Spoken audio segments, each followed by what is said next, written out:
Hi, and welcome to another episode of Hot Takes with me, the Silver Fox.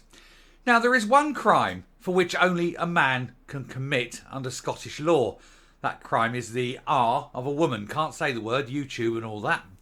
But we know what it is. However, some men will insist that they want to be called women, and when they are arrested for this, they insist that they're recorded as women.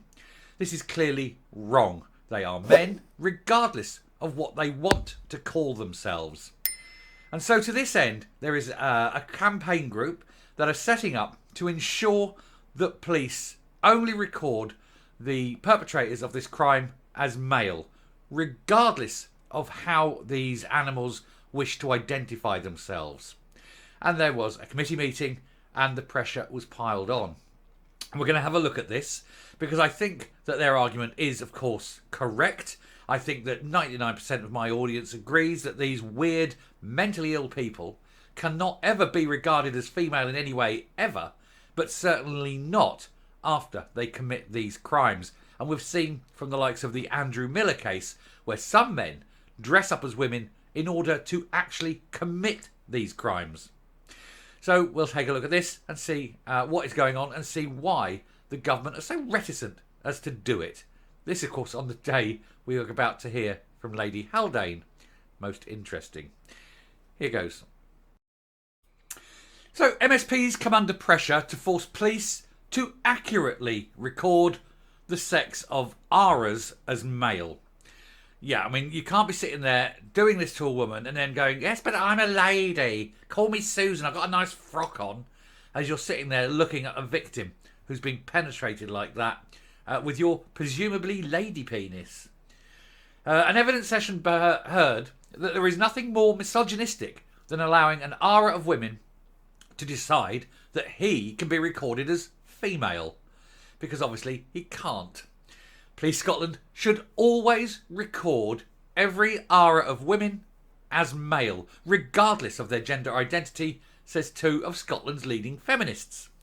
Speaking at a Holyrood Petitions Committee, Dr. Lucy Hunter-Blackburn and Lisa McKenzie from policy researchers Murray Blackburn McKenzie, MBM, MSPs were told that they have a moral obligation to ensure that under no circumstances should any man convicted with or convicted of or charged with R of a woman be recorded as female.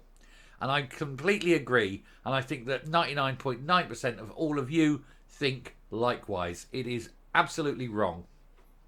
And having been charged and arrested and charged as a male and then consequently prosecuted as a male, at that point they must always, without fail, go into a male prison.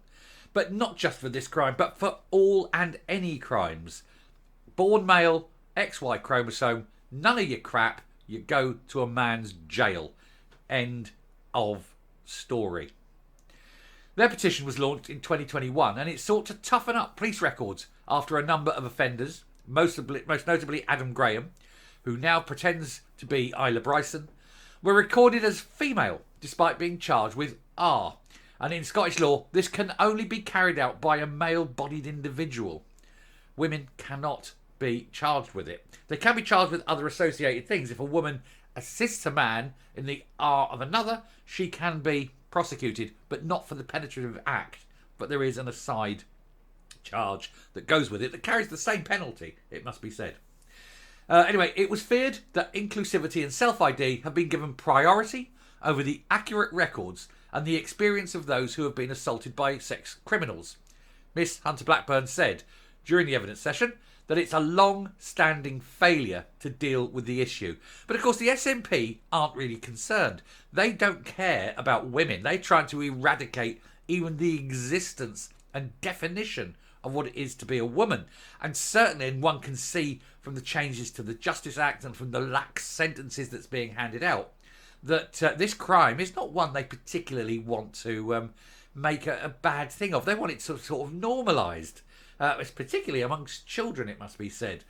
So this is the sort of moral level of the SNP government. So, I mean, I wouldn't hold your breath as to try and push this thing. But anyway, in her argument, she said there were really 4 points that we think matter here.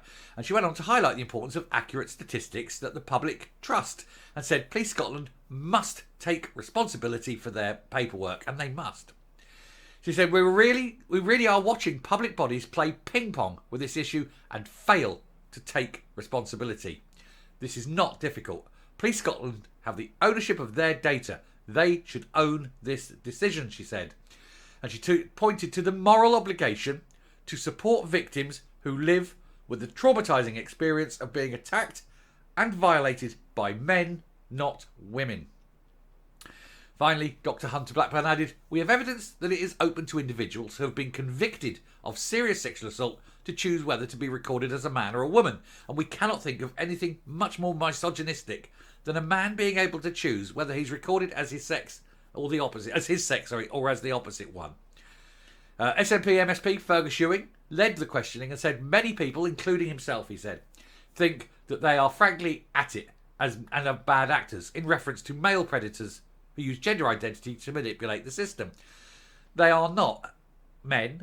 These men are not women. They never will be women. It doesn't matter what they insist that people call them. It doesn't matter if they put on a frock. It doesn't matter if they put on a bit of lippy. It doesn't matter if they want to call themselves Susan. They're mentally ill men. They're predators. They're aras of women. And they need to go to jail. And it needs to be a male jail. And it isn't just the criminals. It's any man who sits there and insists that he's a woman. I will not join in their delusion, and I will not join in the chorus of lying just to save their hurty fee-fees. They're men. Get over it. Seek psychiatric help. The committee will consider all evidence before deciding if the Scottish Government should push for Police Scotland to stop recording the preferred sex of... Well, you can't have a preferred sex. Your sex is your sex regardless. Doesn't matter what you want. To deny reality is delusional. But again, I think they mean the preferred gender of trans-identifying criminals, or as we like to call them, criminals, who are accused or charged with R, and they stick with biological reality. And that, of course, is the point. You cannot change your sex, regardless of what you think you can do. A simple blood test is enough. Bang, XY, XZ, XY or XX, and that's the sole deciding factor.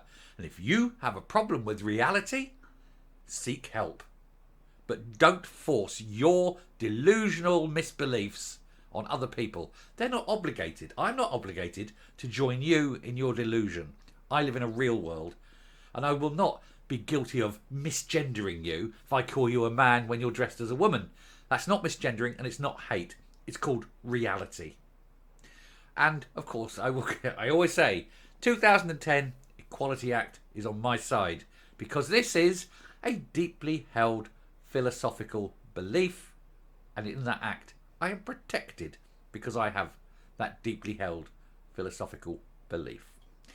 And now I'm going to come up, round this off, and we'll move on to the next one. But it's there is a lot of controversy over this, but only by the mentally ill and the Marxist left. Anyone who lives in the real world knows exactly what's going on. Coming up. These two ladies are absolutely right. The last thing any woman who's been R'd wants to see is that the person doing it pretends to be a woman. A woman is incapable of doing that. It is a man. And they need to be punished as men, addressed as men, charged as men, and always regarded as men. Because, regardless, they're men.